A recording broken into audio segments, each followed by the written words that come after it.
Alors Letty, bonjour, Letty et Mestre Tom. Letty, tu es l'auteur, Mestre Tom, tu es, on va dire, un peu tout, dont l'éditeur de Ashura, The Soul Fight. Tu es à la fois plein de choses. Tu es à la fois rédacteur en chef de Fans de Fantasy, qui est un site internet et un journal en PDF que l'on peut trouver sur ce site internet. Tu es l'auteur également de Orobolan, ça aussi on l'a invité sur la chaise à côté de toi. Tu es également conteur. Surtout conteur. Conteur oral, voilà. Que tu aimes présenter en public, j'imagine. Bien sûr. Voilà. Donc un conteur oral ne lit jamais de conte, Oui. ne sait pas lire un conte. C'est d'ailleurs pour ça qu'un spectacle de conte oral, vous venez voir le lendemain, vous n'avez pas forcément la même chose que la veille, parce qu'il n'y a pas de texte, on connaît notre histoire et parce que on a eu un événement dans la journée qu'on a envie de mettre, le conte peut changer parce qu'on a envie de mettre une péripétie en plus, donc c'est un conte qui est très vivant. Et j'ai pour Orobolan un peu failli au conte oral parce que j'ai voulu mettre certains des contes oraux que j'avais présentés en spectacle, j'ai voulu les mettre en histoire papier, chose qui ne se fait généralement jamais. Et donc tu es aussi l'un des créateurs de cette édition qui s'appelle La Porte littéraire, Voilà, qui a donc publié Letty. donc un ami que je connaissais professionnellement voulait monter une maison d'édition, savait de par le journal que j'avais des connaissances dans le milieu de la fantasy et dans le milieu de l'édition, et donc m'a demandé de l'épauler pour la création, il m'a demandé les premiers manuscrits.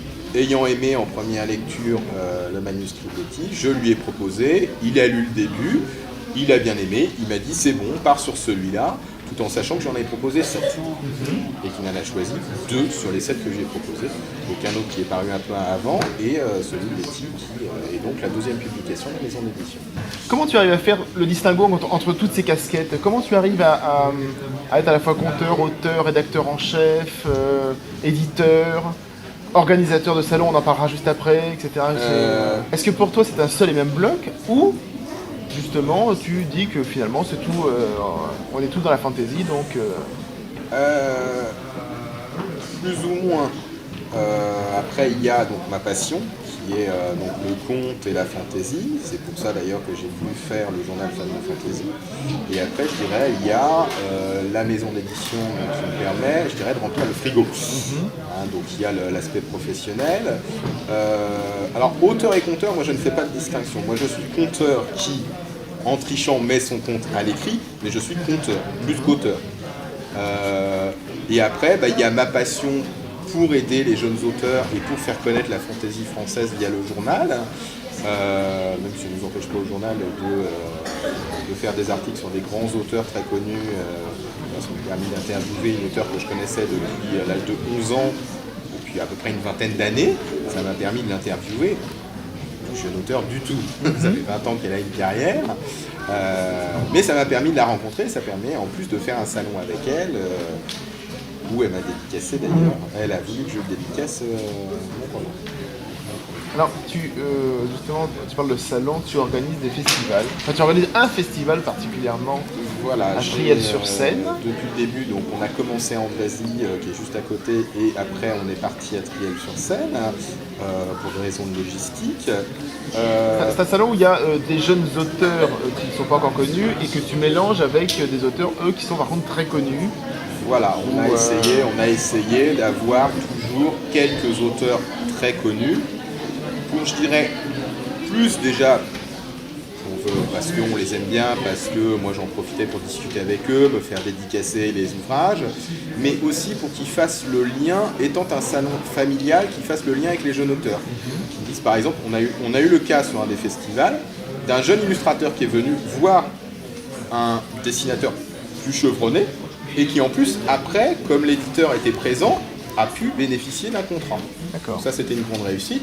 Mais c'est vrai que j'ai axé énormément, disons, sur la première année, sur 54 auteurs, il y avait 5 grands auteurs, et donc 49 jeunes auteurs et jeunes illustrateurs.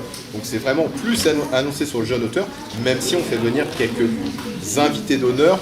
Aussi, on leur dit bien que c'est un salon du jeune auteur, qui sont là pour leur renommée, et qui sont là pour discuter avec les jeunes auteurs, dire bah voilà, moi quand j'ai débuté, je sais pour certains c'était il y a très longtemps, mais moi quand j'ai débuté, j'ai fait ça. Par exemple, j'ai certains auteurs qui ont très bien joué le jeu et qui ont expliqué à des auteurs, à 2-3 auteurs en fin de festival le samedi soir, alors qu'il y avait plus grand monde, qui ont pris le temps d'expliquer comment on fait pour envoyer un manuscrit à une maison d'édition, comment on fait la lettre et qu'est-ce que doit comporter le manuscrit pour intéresser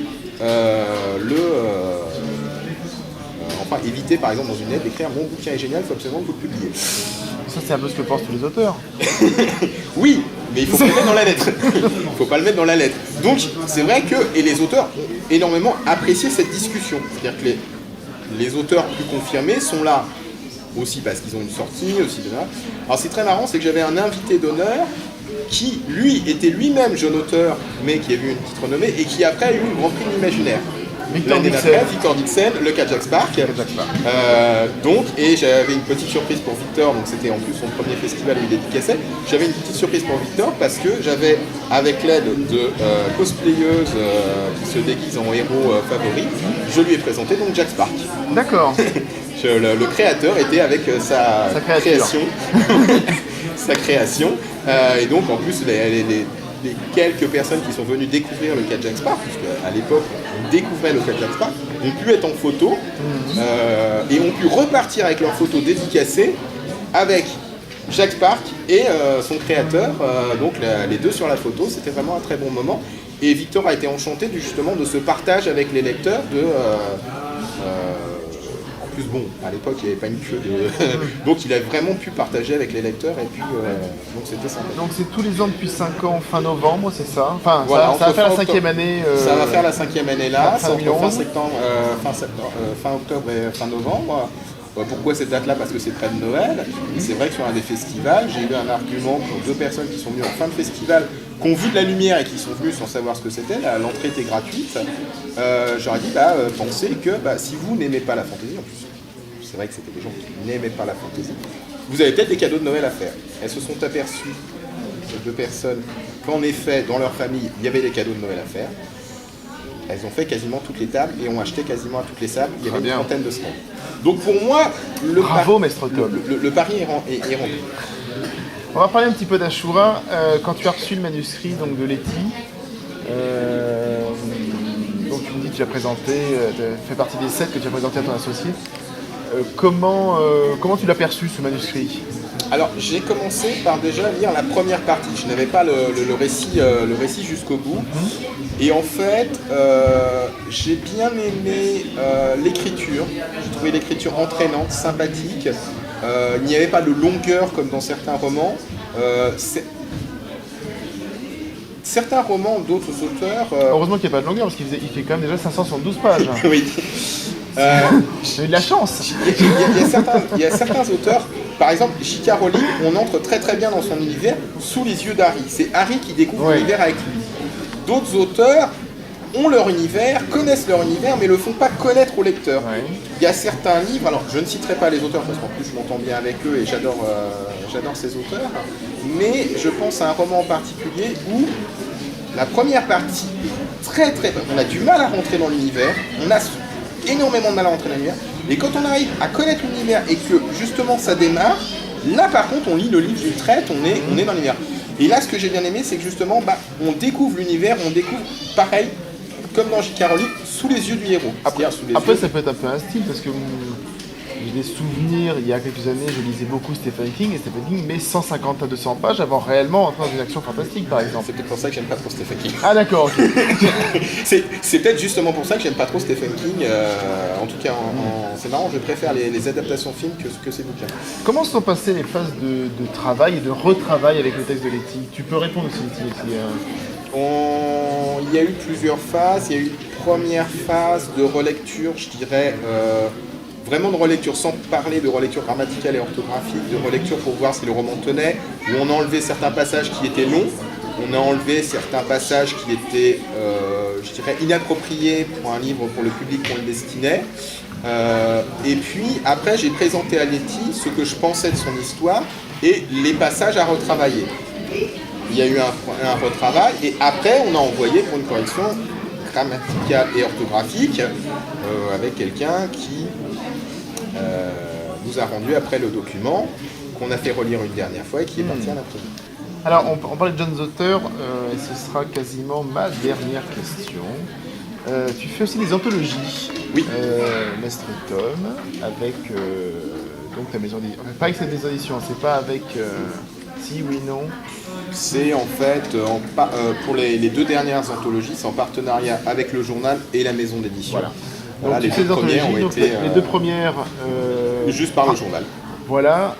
Comment ça fonctionne? Comment tu choisis les textes? Comment En plus, tu ne prends que des jeunes auteurs, je crois. Je ne prends que des jeunes auteurs pour essayer de les faire connaître. Et donc ça, c'est un pari encore que je dis. Si quelqu'un prend notre anthologie, s'il trouve un auteur dans cette anthologie dont il a aimé la nouvelle et qu'il achète après le livre, et qu'en plus il aime le livre, moi j'aurais gagné mon pari. Donc 1 sur, je dirais en moyenne, 11 à 12 nouvelles, c'est...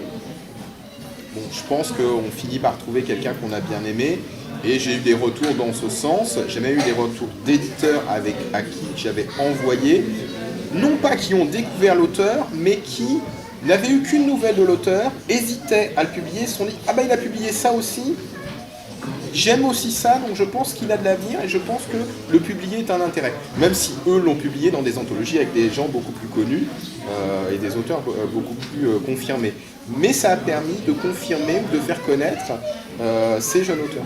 Alors, l'anthologie de l'an dernier, c'était autour, je crois, du Père Noël.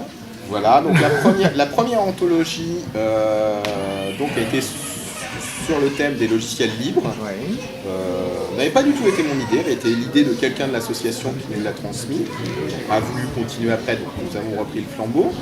La deuxième, c'était l'assassin comme métier légal et honnête. Le troisième, c'était le Père Noël, mais version adulte, c'est-à-dire que c'est vraiment pas lisible par des jeunes enfants qui y croient encore. Et le prochain, là par contre, on a voulu que ça soit lisible par un maximum de monde, donc on a voulu que ça soit jeunesse, et le thème est un auteur anglais que j'apprécie beaucoup, qui s'appelle Terry Pratchett. Très bien. Et merci à vous deux, je pense qu'on a dit beaucoup de choses intéressantes. Donc nous, on se retrouve donc avec la dernière anthologie, donc autour de Terry Pratchett, donc ce sera à la fin de l'année 2011. Voilà. A bientôt Mestre Tom, à bientôt Letty, et écoutez, amusez-vous bien.